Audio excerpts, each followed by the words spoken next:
सीमा और कंचन बचपन से ही एक दूसरे की बहुत पक्की सहेलियां थी। सीमा एक बहुत ही गरीब परिवार से थी। उसके माता पिता एक हवेली में साफ सफाई का काम किया करते थे और दूसरी तरफ कंचन और चंचल ये दोनों अमीर परिवार से थी। कंचन को तो अमीरी में कोई भेदभाव नहीं था, लेकिन चंचल को अमीरी पर बहुत ही ज़्यादा घमंड था। वो कभी सीमा को गरीबी के बहुत ज़्यादा ताने दिया करती थी। तभी एक दिन, तुझे पता है सीमा, आज तक मेरी कोई भी इतनी अच्छी पक्की सहेली नहीं रही है जितनी पक्की सहेली तू बन गई है।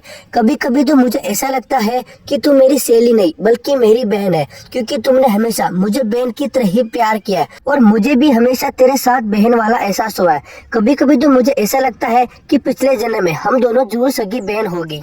कंचन सीमा से बात कर रही थी, लेकिन सीमा उसकी बातों का कोई जवाब नहीं दे रही थी। कंचन ने उसकी तरफ देखा तो वो बड़ी उदास लग रही थी। मैं यहाँ पर इतनी देर से तेरे से बात कर रही हूँ और तू है कि मेरी बातों का कोई जवाब नहीं दे रही है। ऊपर से तूने ये अपना मुंह क्यों लटकाया हुआ है? क्या बात है? अगर कोई बात है तो बता। अरे क्या बताऊं, मेरे घर में मेरी शादी की बात चल रही है। एक बार मेरी शादी हो गई तो पता नहीं फिर मैं तुझसे कब मिल पाऊंगी। बचपन से आज तक कोई भी ऐसा दिन नहीं हुआ जिसे हम दोनों एक दूसरे से मिल नहीं पाए। अगर मम्मी पापा ने शादी कहीं दूर कर दी तो मैं तुझसे कभी मिल ही नहीं पाऊंगी। अरे तू भी ना कैसी कैसी बातें करती है, ऐसे कैसे हम दोनों नहीं मिल पाएंगे?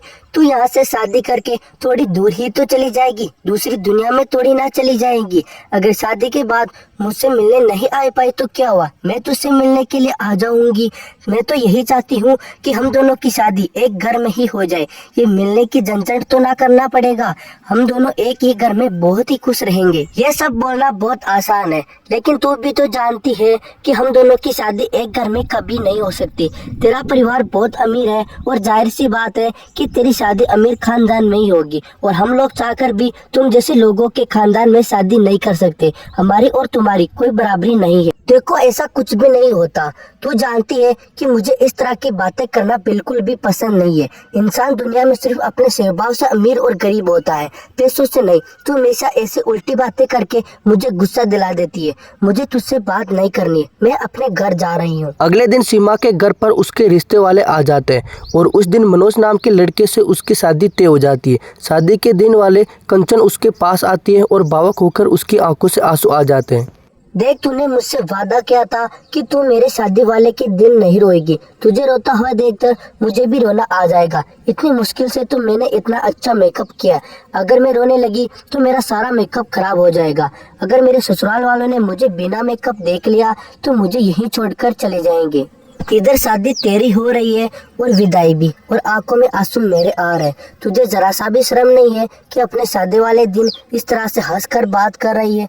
कम से कम दिखाने के लिए थोड़ा सा तो रो दे, हमें भी तो लगे कि तुझे छोड़कर जाने का थोड़ा सा दुख तो हो रहा है। ऐसे बातें करते करते दोनों सहेलियों की आंखें नम हो जाती है और वो दोनों एक दूसरे के गले से लगकर रोने लगती है। सीमा विदा होकर अपने ससुराल चली जाती है। सीमा की शादी एक बहुत ही गरीब ससुराल में हुई थी। उसके मायके से ज्यादा उसका ससुराल गरीब था, लेकिन दूसरी तरफ उसका पति एक नंबर का कामचोर और आलस्य था। वो कुछ भी काम नहीं करता था, बस दिन भर टीवी ही देखता रहता था। और तभी कुछ सालों बाद कंचन और चंचल उसके घर पर आती है। अरे कंचन और चंचल, तुम दोनों यहाँ चलो ना, घर के अंदर चलो। सीमा कंचन और चंचल को घर के अंदर लेकर जाती है और सीमा उनके लिए चाय बनाकर लेकर आती है। माफ करना, मैं तुम दोनों को खाली चाय ही पिला रही हूँ, लेकिन अभी बाहर दुकान खुली नहीं है, वरना मैं तुम्हारे लिए नमकीन बिस्किट लेकर आ जाती। पर कोई बात नहीं, तुम थोड़ी देर इंतजार करो, मैं तुम्हारे लिए गर्मा गर्म पकौड़े बना देती हूँ। सीमा की ऐसी बातें सुनकर कंचन अपनी नजर घुमाकर सीमा के किचन की तरफ देखती है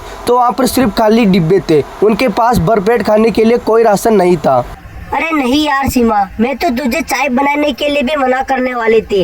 आजकल मेरी डाइटिंग चल रही है, और ये नमकीन और ये बिस्कुट और ये पकोड़े ना बाबा ना, बिल्कुल भी नहीं। जब तक मेरा वजन थोड़ा कम ना हो जाए तब तक मैं कुछ भी नहीं खाऊंगी। बस एक बार मेरा थोड़ा वजन कम हो जाए, मैं उसके बाद तेरे हाथ के पकोड़े खाने जरूर आऊंगी। अरे कंचन, क्यों बहाने बना रही है? साफ साफ क्यों नहीं कहती कि तुझे इसके घर में खाने को कुछ नजर ही नहीं आ रहा? वैसे इसकी हालत शुरू से ही ऐसी है।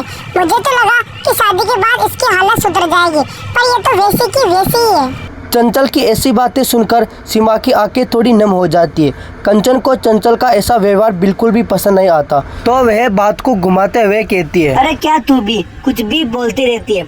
सीमा तुम इसकी बातों पर ज्यादा ध्यान मत देना, ये तो ऐसी है, कुछ भी बोलती रहती है। वैसे भी अगर आज तू मुझे यहाँ पर नहीं मिलती तो मैं तेरे घर पर आने वाली थी। कंचन, मैं कुछ समझे नहीं, रुको मैं समझाती हूँ। मैंने तुम्हें बताया ना कि मेरे मम्मी पापा ने यहाँ पर एक नया स्कूल खोला है। हमें स्कूल में एक नए टीचर की जरूरत है और तू तो जानती है कि तू कितनी अच्छी ड्राइंग करती है और ड्राइंग टीचर के लिए तुझसे अच्छा कोई टीचर हो भी नहीं सकता। स्कूल तेरे से ज्यादा दूर भी नहीं है, तुझे आने जाने में कोई भी तकलीफ नहीं होगी। देख मैं जानती हूँ शादी के बाद तेरे ऊपर कई सारी जिम्मेदारियाँ हैं, लेकिन प्लीज सीमा तुम मना मत करना, मैं तुम्हारी आस लेकर आई हूँ। वैसे सच बताऊँ तो कंचन, मुझे भी इस वक्त काम की बहुत जरूरत है।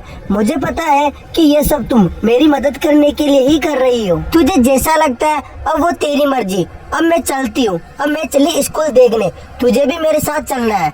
और हाँ, अगले महीने वैसे भी तुझे स्कूल ज्वाइन करना है। कंचन सीमा को अपने स्कूल में ड्राइंग टीचर की जॉब दे देती है, जिसके लिए उसे हर महीने 50,000 सैलरी दी जाती थी। कंचन अपने हस्बैंड से बिना कुछ बताए ही सीमा को एक अच्छी सी जॉब लगवा देती है। सीमा कंचन से गले मिलकर उसका बहुत बहुत धन्यवाद करती है। कंचन की मदद से अब सीमा की आर्थिक स्थिति बिल्कुल ठीक हो गई थी।